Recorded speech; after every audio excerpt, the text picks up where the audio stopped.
Hello दोस्तों, स्वागत है आपका sociology classes bye Rajput Sunny के हमारे यूट्यूब चैनल पे। जैसा कि आप लोग जानते हैं कि एग्ज़ाम्स के डेट आ चुके हैं डे बाय डे की।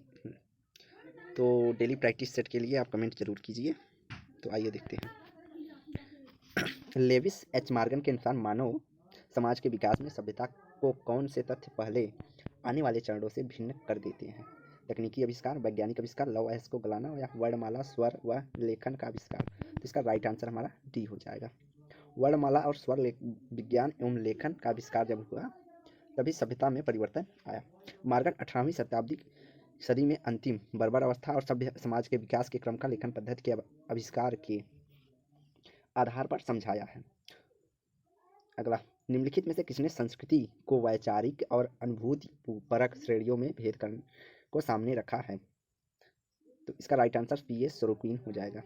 सोरोकिन ने वैचारिक और अनुभूति परक श्रेणियों में भेद कर संस्कृति की बात की है। निम्नलिखित में से किस पर समाज का जैव सिद्धांत प्रभावशील ढंग से बल देता है? एक समाज एवं संप्राण जैविक अवयव की तरह, या समाज मानव अवयव की तरह नहीं है, या समाज की इकाइयां अचर होती हैं, समाज को प्रत्येक इकाई एक सुनिश्चित सार्वभौम प्रकार का निष्पादन करती है। तो इसका राइट आंसर ए हो जाएगा। समाज जैव सिद्धांत बताता है कि समाज जैविक अवयव की तरह कार्य करता है, अर्थात जिस प्रकार मनुष्य का विकास हुआ है उसी प्रकार समाज का भी विकास हुआ है। जिस प्रकार मनुष्य के अंग कार्य करते हैं उसी प्रकार समाज के प्रत्येक अंग एक दूसरे से जुड़े होकर कार्य करते हैं। अगला, सूची 1 को सूची 2 से सुमेलित कीजिए। सूचियों में दिए गए कूट के अनुसार देना है। तो सूची 1 है अवधारणा, सेकंड है विद्वान। तो तार्किक लक्ष्योन्मुख कार्य और फर्नी गैसलसॉफ्ट, Friedrich Engel, theory collective behaviour, Max Weber, ऐतिहासिक भौतिकवाद, जे स्पेंसर। तो इसका राइट आंसर हो जाएगा डी। तार्किक लक्षण क्रिया की अवधारणा वेबर से, जबकि गेसलसाट की अवधारणा टॉनिस से है। ऐतिहासिक भौतिकवाद की अवधारणा फ्रेडरिक एंजल से, और theory of collective behaviour J Spencer से संबंधित है। अगला, निम्नलिखित में से किसके उदय हेतु प्रथमतः इच्छा शक्ति का आवश्यक होना आवश्यक है?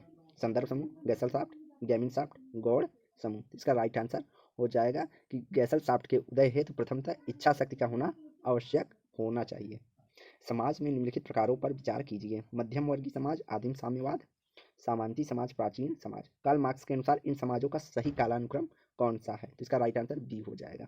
कार्ल मार्क्स ने ऐतिहासिक भौतिकवाद में मानव इतिहास को क्रमशः आदिम साम्यवाद, प्राचीन या दासत्व समाज, सामंती समाज और पूंजीवादी समाज में वर्गीकृत किया है।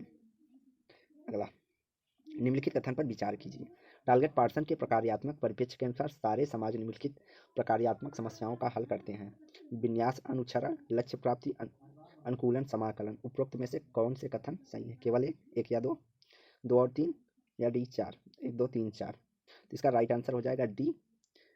टालगेट पार्सन के प्रकार्यात्मक परिप्रेक्ष्य के अनुसार विन्यास अनुच्छरण, लक्ष्य प्राप्ति, अनुकूलन और समाकलन सारे समाज को प्रकार्यात्मक समस्याओं का हल करते हैं। पार्सन्स के प्रकार्यात्मक अपेक्षाओं की अवधारणा दिया है। उन्होंने क्रिया व्यवस्था की 4 विद्यमान समस्याओं या आवश्यकताओं की बात की है: अनुकूलन, लक्ष्य प्राप्ति, समाकलन एवं विन्यास अनुचरण। ऐसी स्थिति जिसमें लोग अपने सांस्कृतिक मूल्यों को भौतिक स्वाभाविक रूप से वैध मानते हैं, अन्य सभी संस्कृतियों की तुलना में श्रेष्ठ मानते हैं, तो उसे क्या कहेंगे? सांस्कृतिक अंतरलयन, समंजन, निजात केंद्रवाद या सांस्कृतिक उभय भाविता। तो जब हम अपनी संस्कृति को श्रेष्ठ मानते हैं तो उसे सांस्कृतिक केंद्रवाद या निजात केंद्रवाद कहते हैं। निजात केंद्रवाद का सर्वप्रथम प्रयोग समन ने अंतर समूह एवं वाय समूह के बीच ऐसे पक्षपात मनोवृत्तियां को समझाने के लिए किया है जो अपने रीति रिवाजों और व्यवहारों प्रतिमानों को बिना किसी नाटनूच के अच्छा या उच्च ठहराते हैं। सांस्कृतिक सापेक्षवाद का अर्थ है हमारे मानने हेतु कोई सार्वभौमिक संस्कृति का प्रतिमान नहीं है। हर एक सामाजिक संस्थाओं के प्रति दृष्टि अपनी सांस्कृतिक परिप्रेक्ष्य से ही तय होती है।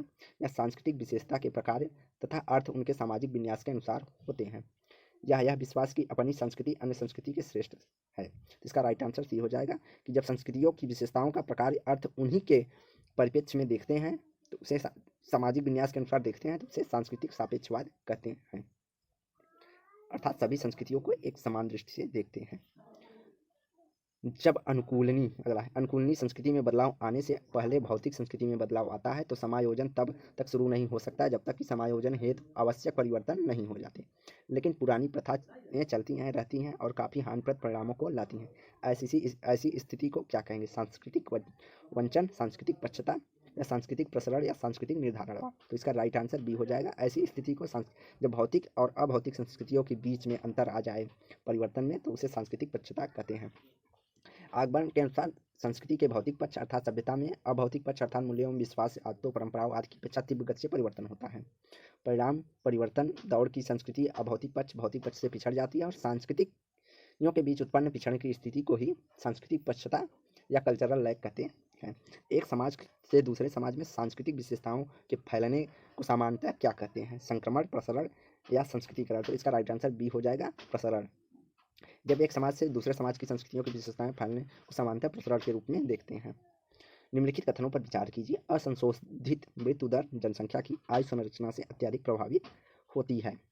जन्म आयु संभावित किसी देश की मृत्यु दर दशाओं एक उत्तम माप, क्योंकि यह किसी व्यक्ति के जीवित रहने के संभाव्य वर्षों की औसत संख्या के आकलन हेतु आयु पर चालू जन्म दरों का प्रयोग करके आयु संरचना के लिए समायोजन करती है।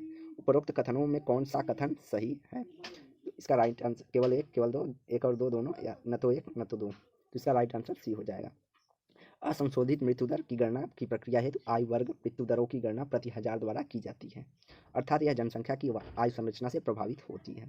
मृत्यु संबंधी घटनाएं जीवन प्रत्याशा को प्रभावित करती हैं। वर्तमान तथा भूतकालीन मृत्यु संबंधी सूचनाओं के आधार पर भविष्य के मृत्यु दर का अनुमान लगाया जाता है। उच्च शिशु दर मृत्यु दर जन्म के पश्चात निम्न जीवन प्रत्याशा अधिक प्रजनन को प्रोत्साहित करते हैं, अर्थात जीवन प्रत्याशा प्रत्येक आयु पर चालू और जन्म दरों पर आयु संरचना होती है। यह कहने का मतलब जब अधिक शिशु मृत्यु दर होती है तो वहाँ पर जीवन प्रत्याशा अर्थात अधिक प्रजनन दर को प्रोत्साहित होते हैं।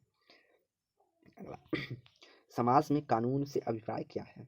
औपचारिक सामाजिक प्रतिपादनों को औपचारिक प्रतिपादनों में बदल देना, अस्पष्ट दायित्वों एवं विशेषाधिकारों एवं कर्तव्यों दायित्वों का क्षेत्र, औपचारिक दायित्वों का क्षेत्र, विशेष प्रकार के कार्यों से दूर रहने के लिए लोगों को अधिरोपित भय।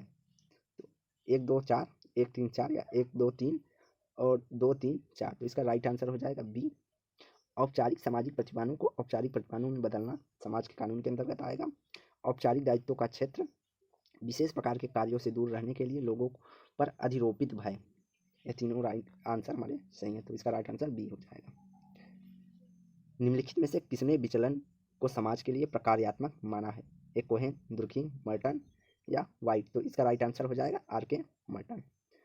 आर के मर्टन कहते हैं विचलन समाज के लिए प्रकार्यात्मक होता है, क्योंकि विचलन के माध्यम से कभी कभी परिवर्तन समाज में लाया जाता है या प्रथाओं या कुरीतियों को तोड़ा जाता है। निम्नलिखित युग्मों में से कौन सा एक सही रूप से सुमेलित नहीं किया गया है? रेडक्लिफ ब्राउन 4 प्रकार्यात्मक भूमिकापेक्षाएं, आर के मर्टन संदर्भ समूह, इमाइल दुर्खिम सामाजिक तथ्य, सी एच कुले प्राथमिक एवं गौर समूह। तो सी एच कुले प्राथमिक एवं गौर समूह हमारा सुमेलित है, सामाजिक तथ्य इमाइल दुर्खिम का सुमेलित है, संदर्भ समूह आर के मर्टन से सुमेलित है, जबकि 4 प्रकार्यात्मक पूर्वापेक्षाएं पार्सन से जुड़ी हुई हैं। तो यह ही हमारा राइट आंसर हो जाएगा, पूछा है सुमेलित नहीं है। अगला, निम्नलिखित में से कौन सा एक कथन इरविन गॉफमैन के अनुसार सामाजिक भूमिका की अवधारणा का उद्गम है? नाटकीय प्रतिवेश, सामाजिक जीवन या सामाजिक संस्तरीकरण की प्रणाली या भूमिका अनुकूलन। तो इरविन गॉफमैन ने नाटकीय या ड्रामेटोलॉजिकल प्रतिवेश को बताया है। तो गॉफमैन सामाजिक जीवन के विश्लेषण के लिए रंगमंच की उपमा या नाटकीय प्रतिवेश का प्रयोग किया है। वह स्पष्ट करते हैं कि व्यक्ति किस प्रकार अपनी भूमिकाएं अदा करता है और विभिन्न स्थितियों में एक दूसरे के समझ को अपनी छवि प्रस्तुत करते हैं। अगला, निम्नलिखित में से कौन सा कथन परिस्थिति के संदर्भ में सही नहीं है?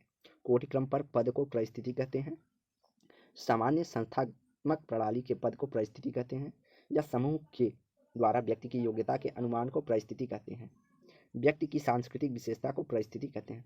तो इसका राइट आंसर डी हो जाएगा। व्यक्ति की सांस्कृतिक विशेषता को परिस्थिति नहीं कहते हैं, बल्कि इसे संबंध समूह या परिवार की स्थिति कहते हैं। अगला, सामाजिक परिवर्तन निम्नलिखित में से किस विन्यास में भारत में संस्कृतिकरण की प्रक्रिया की तुलना की जा सकती है? प्रतिमानहीनता, समस्तरीय गतिशीलता या उद्विकासी प्रक्रिया या संदर्भ समूह मॉडल।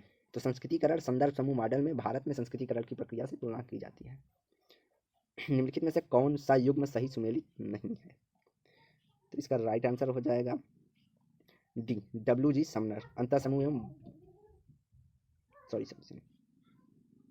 इसका राइट आंसर हो जाए सी एच कुले प्राथमिक समूह से जुड़े हैं, टारगेट पार्सन प्रत्यक्षवाद से नहीं है, जबकि अगस्त कामटे हैं प्रत्यक्षवाद, आर के मर्टन संदर्भ समूह से और WG समनर अंतर समूह एवं बहिर् समूह से जुड़े हुए हैं। इसका राइट आंसर हो जाएगा हमारा बी। क्या हो जाएगा? टारगेट पार्सन प्रत्यक्षवाद से नहीं जुड़े हैं, अगस्त कामटे जुड़े हैं। परिवार को प्राथमिक समूह की श्रेणी में रखा जाता है। परिवार को प्राथमिक समूह की तरह दर्शाने के लिए समाजशास्त्रियों द्वारा किन अन्य शब्दों का प्रयोग किया गया है? जननिक स्वाभाविक अंतःसमूह समरसता, जननिक ऐच्छिक अंतःसमूह संघ, जननिक स्वाभाविक अंतःसमूह एवं संस्था, स्वाभाविक संस्थागत समरसता या संघ। तो इसका राइट आंसर हो जाएगा ए। प्राथमिक समूह को दर्शाने के लिए जननिक स्वाभाविक अंतःसमूह समरसता शब्द का प्रयोग किया गया है, जबकि ऐच्छिक संघ, बहिर समूह, द्वितीयक समूह यह सब द्वितीयक समूह के लिए प्रयोग किए जाते हैं। निम्नलिखित में से किसने सापेक्ष वंचन को सबसे पहले प्रयुक्त किया है? तो सापेक्ष वंचन का सबसे पहले प्रयोग सैमुअल ए स्टाउफर करते हैं। हम अमेरिकी सिपाहियों के अपने अध्ययन में सैमुअल ए स्टाउफर करते हैं। निम्नलिखित में से किसने सामाजिक दूरी के माप क्रम का विकास किया है? एल गुडमैन, पीवी यंग, गुडे एंड हैट या इबोगार्ड्स। इसका राइट आंसर सामाजिक दूरी के पैमाने का विकास सर्वप्रथम इबोगार्ड्स ने अपने पूर्वाग्रह संबंधी मनोवृत्तियों के अध्ययन में किया है। निम्नलिखित में से कौन से सिद्धांत एक सामाजिक विरोध का कारण माना जाता है? संपूर्ण वंचन, उत्पीड़ितों के राजनीतिक लामबंदी, सापेक्ष वंचन या संपूर्ण गरीबी। तो इसका राइट आंसर सी हो जाएगा। जब व्यक्ति सापेक्ष वंचन महसूस करता है तो वह समाज का विरोध करता है। सापेक्ष वंचन का सिद्धांत कार्य जब सापेक्षिक रूप से अपने आप को वंचित पाते हैं और संगठित होकर किसी न किसी रूप में आंदोलन को जन्म देते हैं। सामाजिक प्रतिमान क्या है? नियम जिनका समाज में पालन होना अपेक्षित होता है, कानून जिनकी अवहेलना प्रायः मानदंडीय होती है, सिद्धांत जिन्हें समाजशास्त्र में सामान्य माना जाता है, संहिताएं जो पवित्र ग्रंथों में निर्धारित की गई हैं। तो इसका राइट आंसर हमारा ए हो जाएगा। सामाजिक प्रतिमान नियम है जिनका समाज में पालन होना अपेक्षित होता है। अगला, निम्नलिखित में से कौन सा एक सामाजिक संरचना के तत्व के अंतर्गत नहीं आता? विसामान्यता, पालन, संस्कृति या शिक्षण, सामूहिक क्रिया। तो इसका राइट आंसर डी हो जाएगा। यह सामाजिक संरचना के तत्व नहीं है, यह एक प्रकार की क्रिया होती है। सामाजिक संरचना के अंग समूहों की सामाजिक क्रिया है, न कि समूह क्रिया। जबकि विसामान्यता, पालन, स्व संस्कृति अर्थात शिक्षण संरचना के तत्व हैं। प्रकारवादियों के अनुसार सामाजिक एकीकरण कौन सा सबसे महत्वपूर्ण मूल या घटक है? मूल्यमतैक, सापेक्षिक स्थिरता का अनुसरण, संरचनात्मक अंतर्निर्भरता, प्रतिमानहीनता की दशा। तो इसका राइट आंसर ये हो जाएगा। प्रकारवादियों के अनुसार सामाजिक एकीकरण के लिए सबसे महत्वपूर्ण घटक मूल्यमतैक्य है। निम्नलिखित में से किस प्रक्रिया के अंतर्गत एक संस्कृति स्वयं को प्रबल संस्कृति में विलीन कर देती है? अनुकूलन, समायोजन, आत्मसातकरण, पर संस्कृति ग्रहण। एक संस्कृति जब एक संस्कृति अपने को दूसरी संस्कृति में घुला मिला लेती है और संस्कृति का अस्तित्व एक का खत्म हो जाता है तो उसे सांस्कृतिक आत्मसातकरण कहते हैं। सिगमंड फ्रायड के अनुसार प्रतिपादित सामाजिकरण के बारे में निम्नलिखित कारकों पर विचार कीजिए। जब सही तथा गलत के बारे में व्यक्ति अपने माता पिता के विचारों को आत्मसात कर ले और उसे में पराअहम का विकास होता है। व्यक्ति इदम को तार्किक अंश अहम का रूप धारण कर लेता है। व्यक्ति जीव बाह्य संसार के संपर्क में आता है या इदम में संग्रहित सहज प्रवृत्तियां बाह्य संसार में संतुष्टि खोजती है। उपरोक्त कारकों में से सही अनुक्रम कौन सा एक है? तो इसका राइट आंसर हो जाएगा बी। फ्रायड के अनुसार आत्मन या सेल्फ के अंतर्गत इदम, अहम, ईगो एवं पराईगो पाया जाता है। इदम एक चेतन अवस्था है जो व्यक्तियों को सहजता, इच्छा, विशेषकर वासना और आक्रमण का बोध कराता है। यह विभिन्न कार्यों के लिए प्रेरित करता है। अहम की उत्पत्ति इदम पर नियंत्रण रखने के लिए हुई है, अर्थात उसे तार्किक अंश आ जाता है, अंततः परा अहम आता है। ऐसी हिंदू विवाह जिसमें पुजारी को पुत्री दान के रूप में विवाह में दी जाए को क्या कहते हैं? ब्रह्म विवाह, दैव विवाह, पवित्र विवाह, आर्ष विवाह। तो इसका राइट आंसर हो जाएगा दैव विवाह। दैव विवाह में अच्छे कार्य में लगे सुरक्षित एवं अलंकृत करके जब कन्या को दी जाती है तो इस विवाह को यज्ञ से सरोकार होता है। अगला, जिसमें मुसलमानों में एक पत्नी विवाह से मुक्ति हो सकती है यदि वह पति को क्षतिपूर्ति दे दे। इसे पति को सम्मति होना आवश्यक है। तलाक के उस प्रकार को क्या कहेंगे? मेहर, तहवीज़, खुला या तलाक। तो इसका राइट आंसर डी है। जिसमें पत्नी तलाक की इच्छा व्यक्त करती है और मेहर छोड़ने को कहती है तो दोनों की सहमति पर तलाक होता है तो उसे खुला विवाह कहते हैं। पारंपरिक हिंदू कानून के अनुसार अपहरण द्वारा विवाह करने को क्या कहा जाएगा? गंधर्व, पैशाच, आर्ष या राक्षस। इसका राइट आंसर डी हो जाएगा, राक्षस। अपहरण द्वारा विवाह किए जाने को राक्षस विवाह के अंतर्गत रहते हैं, जबकि प्रेम विवाह करना गंधर्व विवाह के अंतर्गत आएगा। पैशाच विवाह हमारा जब किसी सोई हुई स्त्री के साथ कुकर्म करने के बाद विवाह करते हैं तो उसे 50 विवाह करते हैं, जबकि आर्ष विवाह ऋषियों को बेटियां दी जाती है तो उसे आर्ष विवाह कहते हैं।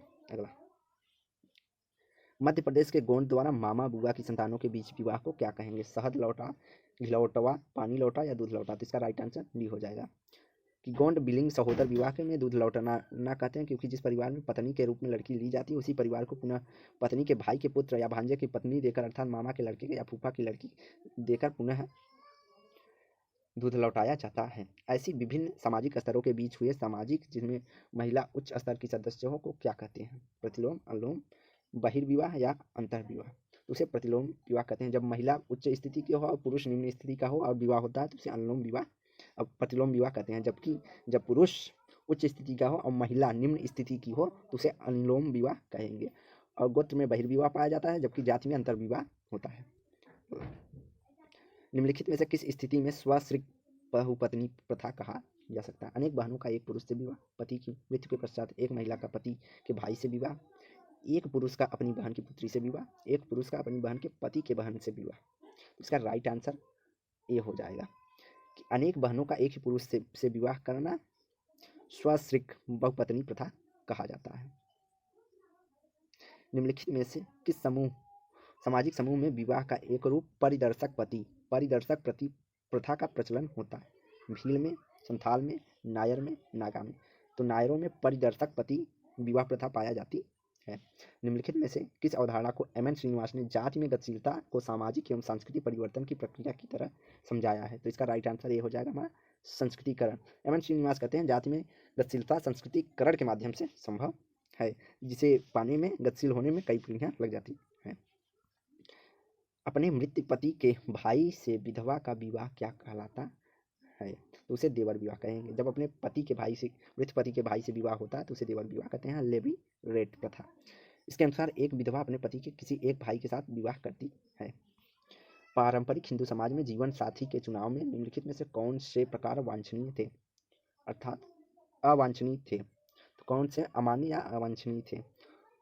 तो इसका राइट आंसर ए हो जाएगा। आसुर, राक्षस और पैशाच विवाह अमानवीय थे, जबकि ब्रह्म, आर्ष, प्रजापति और देव विवाह को मान्यता मिली है। स्मृतियों की मान्यता के अनुसार ब्रह्म, देव, आर्ष और प्रजापति, और जबकि अवांछनीय विवाह असुर, राक्षस, गांधर्व और पैशाच विवाह को अवांछनीय या अमान्य माना गया है।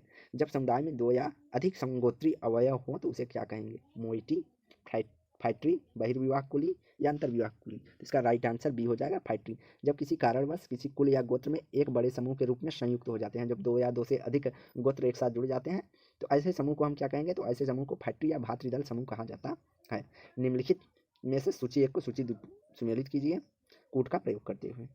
तो सूची 1 और सूची 2 है। परिहास का संबंध टाइलर से है, एल.एच. मॉर्गन में है। तो इसका वर्जना, जे.एफ. पेटगर, वर्णनात्मक पदावली, दुर्खीम, टोटम। तो इसका राइट आंसर डी हो जाएगा। परिहास संबंध का उल्लेख सर्वप्रथम पेडलर ने किया था। मॉर्गन ने वर्णनात्मक और वर्णनात्मक नातेदारी शब्दावली का प्रयोग किया था, और दुर्खीम ने टोटमवाद, और जबकि वर्जना सर जेम्स फ्रेजर ने बात की है। तारवाड़ की सबसे छोटी इकाई को क्या कहते हैं? ताउची, नंबूदरी, चेरी, कोली? तो इसका राइट आंसर ए हो जाएगा कि तारवाड़ की सबसे छोटी इकाई को मालाबार ताउची कहते हैं। मालाबार के नायरों में मात्र सत्तात्मक संयुक्त परिवार पाया जाता है, जिसे मलयालम भाषा में थारवाड़ या तारवाड़ कहते हैं, और इसका एकांकी परिवार को ताउची कहते हैं।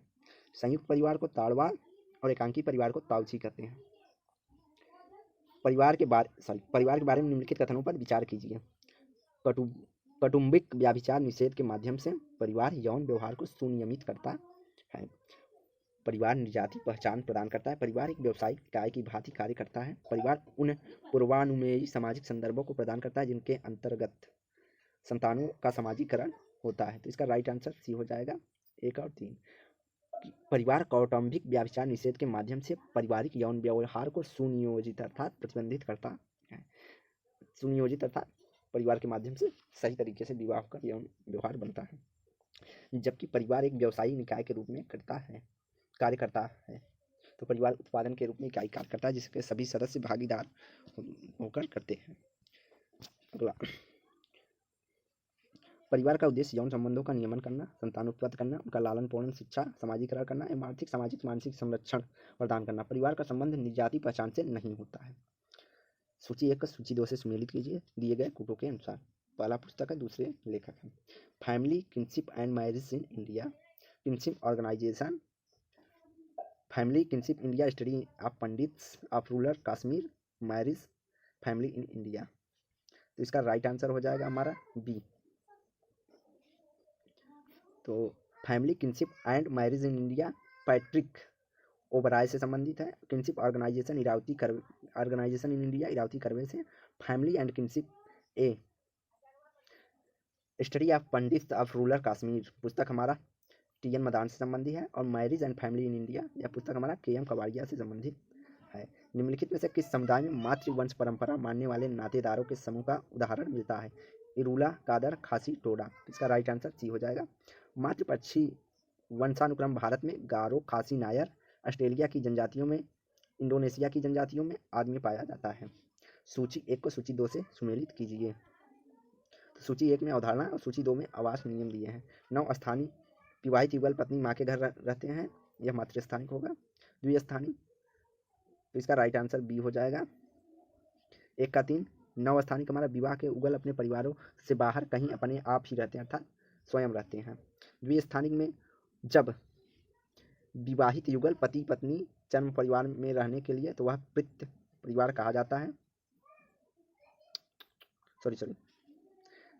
पितृ स्थानिक हमारा जब पति युगल पति के पिता के घर रहता है तो उसे कहते हैं। मातृस्थानिक हमारा जब विवाहित नवयुगल स्त्री के माता के यहाँ निवास करते हैं तो मातृस्थानिक कहते हैं। और द्विस्थानिक हमारा हो जाएगा विवाहित युगल पति या पत्नी के जन्म परिवार, अर्थात पति के पिता के यहाँ या पत्नी के माता के यहाँ निवास करने की अनुमति होते हैं तो उसे द्विस्थानिक कहते हैं। अगला, संबंधियों की निर्दिष्ट श्रेणियों के बीच अंतःक्रिया को प्रतिबंधित करने वाले औपचारिक नियमों से परिचालित संबंधों को क्या कहा जाता है? परिहार्य संबंध, हास्य विनोदापूर्ण संबंध, द्वंद्वात्मक संबंध, घनिष्ठ संबंध। तो इसका राइट हो जाएगा ए, परिहार्य। जब संबंधियों के निर्दिष्ट श्रेणियों के बीच अंतःक्रिया को प्रतिबंधित किया जाता है, अर्थात जैसे बहू और ससुर और जेठ और बहू से आज प्रकार के परिहार के संबंध पाए जाते हैं। परिहार का अर्थ कुछ संबंधियों में आपस में विमुखता अर्थात उनसे कुछ दूरी बनाए रखना होता है, जिससे सामाजिक अंतःक्रिया को टालने का प्रयास किया जाता है। निम्नलिखित में से किन घटकों के समूहों में क्रोबर ने नातेदारी शब्दावली का वर्गीकरण करने हेतु प्रयुक्त किया है?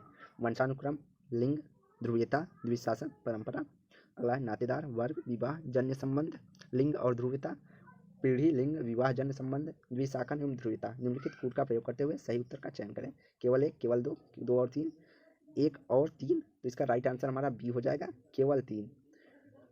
क्रोबर के अनुसार नातेदार, वर्ग, विवाह जन्य संबंध, लिंग एवं ध्रुवीयता की शब्दावलियों का प्रयोग किया है। अगला, अपने पिता के बहन के प्रति मामावत भूमिका के समान विशेष भूमिका को कहा जाता है? पितृस्वाधिकार जन्य भूमिका, ब्याज प्रसूति जन्य भूमिका, मातुलाधिकारी जन्य भूमिका, अंतुति संबोधन जन्य भूमिका। इसका राइट आंसर ए हो जाएगा, पितृ स्वशासीधिकार जन्य भूमिका। जब पिता की बहन के प्रति मामावत भूमिका का समान विशेषता निभाया जाता है तो उसे हम पितृ स्वाधिकार जन्य भूमिका कहते हैं। कुछ पितृसत्तात्मक समाजों में पितृ स्वाधिकार एक ऐसी प्रथा है जिसमें पिता की बहन अर्थात बुआ को अपने भतीजे या भतीजियों के साथ विशिष्ट संबंध होता है। बुआ अपने भतीजों और भतीजियों का नामकरण से लेकर वैवाहिक जीवन साथी ढूंढने का विशेष भूमिका अदा करती है। अगला, निम्नलिखित कथनों पर विचार कीजिए। विस्तारित परिवार में विपरीत लिंग के 2 जीवन साथी तथा उनकी संतानें होती हैं। दाम्पत्यिक परिवार में विपरीत लिंग के 2 जीवन साथी और उनकी संतानें होती है। समरक्त परिवार में विपरीत लिंग के 2 जीवन साथी और उनकी संतानें होती है। तो उपरोक्त कथन में कौन सा सही है? इसका राइट आंसर बी हो जाएगा, दाम्पत्य परिवार अर्थात एकल परिवार में विपरीत लिंग के 2 जीवन साथी और उनके संतानें अविवाहित संतानें होती हैं, तो यह सही है। जबकि विस्तारित परिवार 3 पीढ़ियों पाई जाती है और समरक्त परिवार या विपरीत लिंग के 2 जीवन साथी और उनकी संतानें, तो समरक्त परिवार यहाँ पे दे दिया है, इसी कारण यह गलत है। तो इसका राइट आंसर हमारा केवल 2 होगा। केवल 2 सही हैं, सॉरी 2। आज का आखिरी क्वेश्चन, सूची 1 को सूची 2 से सुमेलित कीजिए नीचे दिए गए सूत्रों का प्रयोग करते हुए। तो यहाँ पे तो डायरेक्ट राइट आंसर देखते हैं।